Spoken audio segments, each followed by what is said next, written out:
Long ago, when the sun painted gold across the Saharan sands and the Niger River curled like a ribbon through the land, there stood a city unlike any other, Timbuktu. It was a jewel of knowledge, a crossroads of scholars and merchants, poets and mystics. And in that city, long before she was queen, a girl named Karama watched her father ink words into ancient scrolls. Her father, a humble teacher at Sanko University, taught Karama not just to read and write but to think. He taught her that books were doors and questions were keys. Every evening, they sat beneath an oil lamp, whispering verses from Sufi poets or solving riddles older than the desert.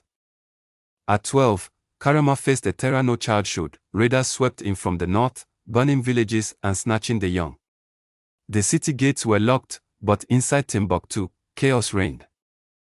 Karama led over 20 children, some strangers, through alleyways only she knew. Beneath the Jingereba Mosque, in forgotten chambers carved of clay and stone, they waited 3 days. She told stories by firelight to calm the younger ones and kept watch through sleepless nights. When the danger passed, and they emerged, unharmed, unbroken, the elders watched her with new eyes. 2. The Trial of the Lion. Timbuktu struggled under neglect. The emperor in faraway Niani had appointed governors like gamblers, trading posts for favors. Tax collectors bled the market dry. Bandits returned, and fear began to rot the city's heart. The elders called for new leadership. But who? Warriors wanted to fight. Merchants wanted profit. The scribes, silence.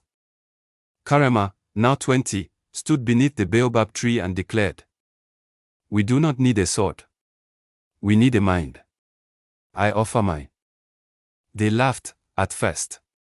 A woman. A scholar's daughter. But Timbuktu remembered the girl who had protected its children. She was granted a chance if she passed the trial of the lion. First, she faced the griots in a night-long riddle duel. One griot, grey with years, tried to trick her with a verse in 3 languages. She answered in 4. He bowed. Second, she spent 3 nights in the dunes alone, fasting, praying, waiting. She returned with sunburned skin and a message. "A white lion came to me in a dream. It spoke in flame and said, 'Guard their minds, not their borders. The borders will move. The mind will remain.'" Third, she dueled the champion of the city, a man twice her size. She danced, parried, and tricked him with a feint taught to her by children playing with sticks. She disarmed him without drawing blood. The elders did not crown her. The people did. 3. Queen of Wisdom. As queen, Karama wore no golden crown. Instead, she wore indigo-dyed cloth and a necklace of carved stone, gifts from market women and potters. She sat not on a throne, but on cushions beside the scholars of Sanko, debating ideas with the same fire she had as a child. She declared education a right, not a privilege. Every child, boy or girl, could attend school. She invited scribes from Egypt, Andalusia, even Persia. Books arrived on cammelback and were copied into libraries. Under her rule, Timbuktu held more manuscripts than most cities in the world. She refused luxury. Instead, she rebuilt crumbling wells, paid musicians to preserve oral histories, and sent envoys with scrolls instead of spears. 4. The day the desert came. When the Songhai Empire grew jealous of Timbuktu's fame, they sent an army. Their leader, a hardened general named Askia Suma, demanded surrender. Karama sent no warriors. She sent him a book. Hand-bound, written in 3 languages, the book was titled The Cost of Ignorance. Inside were stories of fallen kings, of empires rotted by greed, of battles lost not by weakness, but by blindness. Askia Suma delayed his march.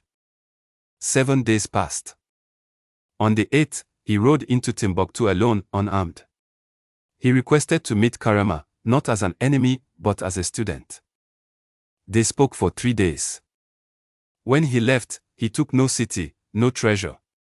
Only a promise that Timbuktu would be left untouched, a sanctuary of knowledge. The memory in the sand. Karama ruled for 3 decades. She never married. She said, "Timbuktu is my child." When she died, people wept openly. Poets composed verses that still echo in hidden corners of the city. They say she was buried not in a grand tomb, but in a secret room beneath the mosque, alongside her books. Her final request: that no one try to find her. Let them find what I taught, not where I sleep. And so, when the wind sweeps across the dunes and stirs the old doorways of Timbuktu, people still pause. Some claim they hear pages turning in the breeze. And if you listen closely, perhaps you'll hear a soft voice say, "Guard the minds, and the future will follow."